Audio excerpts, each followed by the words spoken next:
কুড়িগ্রামের ঘটনা, বিএনপির দুই পক্ষের সংঘর্ষে যুবদল নেতা নিহত। দর্শক, আপনাদেরকে এর আগেও বলেছি, বেশ কিছু ঘটনা ঘটছে নানা প্রান্তের দেশের। সেখানে হচ্ছে আধিপত্য বিস্তার এবং নেতৃত্ব কার হাতে থাকবে, অর্থাৎ নেতৃত্বে মূল নেতৃত্বে আসা, আধিপত্য বিস্তার করা দলে এবং এলাকায়, এসব নিয়ে কিন্তু নানা ঘটনা ঘটছে, যেগুলো বিগত সময় 15 বছরে আওয়ামী লীগের মধ্যে যে হানাহানি ছিল, ঠিক তার আলামত কিন্তু শুরু হয়েছে বিএনপিতেও। বিভিন্ন জায়গায় দলের পক্ষ থেকে যথেষ্ট পরিমাণ শাস্তিমূলক ব্যবস্থা নেওয়া হচ্ছে, কিন্তু তা সত্ত্বেও কিন্তু এটা রোখা যাচ্ছে না। তার প্রমাণ হচ্ছে এই উলিপুর, সেখানে সেই ঘটনাটি ঘটেছে। কুড়িগ্রামের উলিপুর থানা চত্বরে শুক্রবার রাতে বিএনপির দুই পক্ষের নেতাকর্মীদের মধ্যে সংঘর্ষ হয়।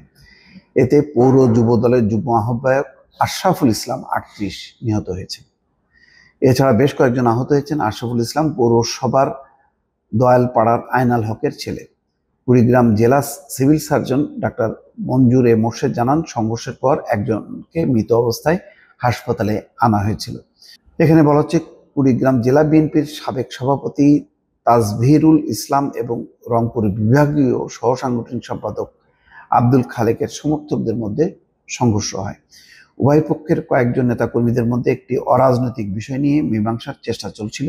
এক পর্যায়ে তাদের মধ্যে হাতাহাতি শুরু হয়। আশরাফুল থামানোর চেষ্টা করতে গেলে গুরুতর আহত হন, অর্থাৎ আশরাফুল থামানোর চেষ্টা করছে। উলিপুর উপজেলা স্বাস্থ্য কমপ্লেক্সে নিয়ে গেলে চিকিৎসক তাকে মৃত ঘোষণা করেন। এরপর উপজেলা শহরে উত্তেজনা ছড়িয়ে পড়ে।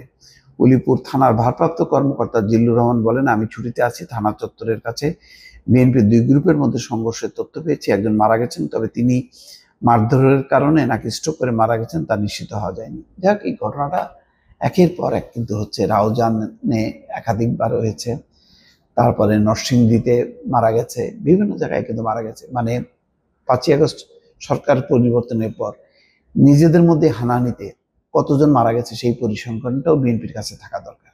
5 জন নাকি 10 জন মারা গেছে, এবং কেন মারা যাচ্ছে, কি কারণে বিরোধ হচ্ছে, এবং সত্যিকার অর্থে যারা দলের ক্ষতি করছে, এলাকায় আধিপত্য বিস্তার করছে, যেখানে আওয়ামী লীগের যে সমস্ত দখলদার, যেই সমস্ত চাঁদাবাজির জায়গাগুলো, ঘাট ইজারার বিষয়গুলো, সেই জায়গাগুলোতে কারা কারা ওত পাতলো, কারা দখলে নিল, এই মানুষগুলোকে চিহ্নিত করে তাদেরকে যদি সমূলে উৎপাটন না করা যায়, আরো বড় ক্ষতি হবে। এই কারণে যে অনেকে মনে করে যে এই মুহূর্তে যদি নির্বাচন হয় বা আগামী নির্বাচন হলে বিএনপি সম্ভাব্য যে ক্ষমতায় আসবে। তো ক্ষমতায় আসার আগেই যদি এই হানাহানি হয়, যখন কি ক্ষমতায় আসবে, যখন পুলিশ প্রশাসন সব নিজেদের নিয়ন্ত্রণে আসবে, তখন কি অবস্থাটা? তখন তো এই দখলদারিত্ব, আধিপত্য বিস্তার, এই জায়গাগুলি তো আরো শার্প হবে। সুতরাং শুরুতে যদি এটি বিনাশ করা না যায়, তাহলে এটি দল নিয়ন্ত্রণের বাইরে চলে যাবে এবং খুব দ্রুত অজনপ্রিয় হয়ে যাবে। এবং এখনই অনেকে বলে যে বিএনপির বিভিন্ন জায়গায় তাদের যে জনপ্রিয়তা কমছে, মূলত 5ই আগস্টের যে সরকারের যে পরিবর্তন বা রাজনৈতিক পট পরিবর্তন, তারপর যে তাদের যে কর্মকাণ্ড, কাজকর্ম, চাঁদাবাজি, দখলবাজি, এই কর্মগুলি মানুষ ভালোভাবে দেখছে না। সেই কারণে মানুষ খুব নেতিবাচকভাবে দেখছে। অন্যদিকে অন্যান্য রাজনৈতিক দলগুলোকে সুযোগ নিচ্ছে। যেমন জামাতে ইসলাম কিন্তু এই চাঁদাবাজির বিরুদ্ধে, দখলবাজির বিরুদ্ধে, অনৈতিকতার বিরুদ্ধে কিন্তু জোরালো বক্তব্য রেখে তারা কিন্তু জনপ্রিয় হওয়ার চেষ্টা করছে। সুতরাং বিএনপিকে এখনই সাবধান হওয়া দরকার। হানাহানি, রক্তক্ষরণ বন্ধ করা, আধিপত্য বিস্তার কিভাবে তারা সামলাবে, সেই জায়গাগুলো যদি এখনই নিয়ন্ত্রণ না করা যায়, তাহলে বড় ধরনের বিপর্যয় হবে বলে অনেকে মনে করছেন। দর্শক, ভালো থাকবেন। আল্লাহ হাফেজ।